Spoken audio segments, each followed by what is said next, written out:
If you are a fashion historian, you know that Charlie's Angels, it's a great example to study how fashion changed through mid to late 1970s, and the interesting distinction that marks the end of a decade and the beginning of a new.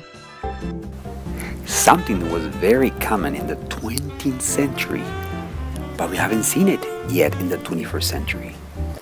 Like this picture from 1910s versus this picture from the 1920s. Big difference, isn't it?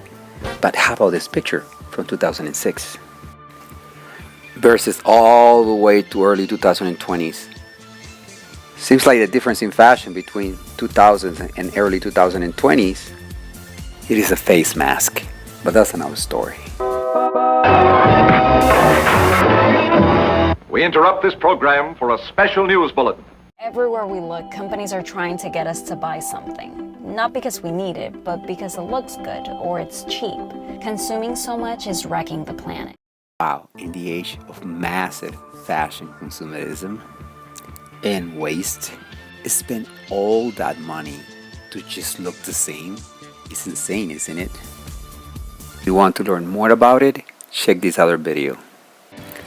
But let's go back to Charlie's Angels. Yes, as I was saying, Charlie's Angels. It's a great show to study fashion from mid-70s to early 80s. I would like to see if you can notice the difference through the years, especially at the end of the decade and beginning of the new. This is the pilot episode that was aired in 1976. Look first at the decor and the earth tones. A classic of mid-1970s. Look how their gowns followed their same palette. And of course we can't miss Farrah's famous layered haircut. And the popular slide projectors at the comfort of your home. During the first season we see lots of bell-bottoms, big collar shirts and layered haircuts. Towards at the end of the decade. In season 4 that was aired in September 1979.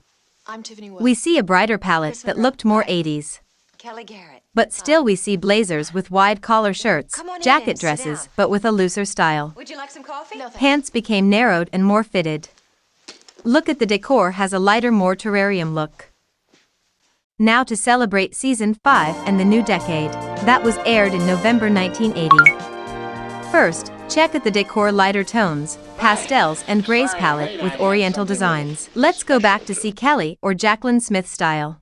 Look at the metallic looser fit V-neck pullover. This style was very popular in the early 80s. That was always combined with a cigarette pleated straight leg trousers.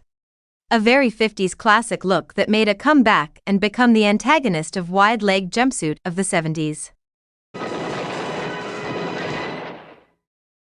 Now take a look at Chris or Cheryl Ladd style.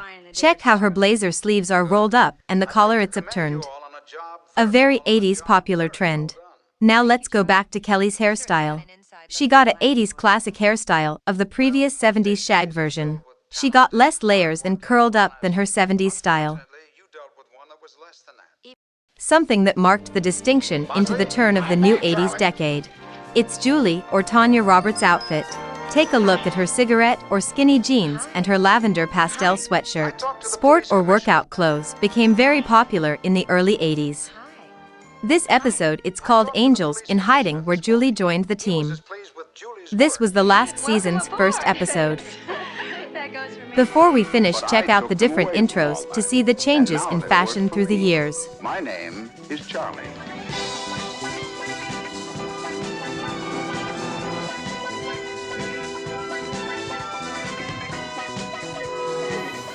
Well, this is all for today. Don't forget to give your thumbs up and follow for more fashion history, trends, and more.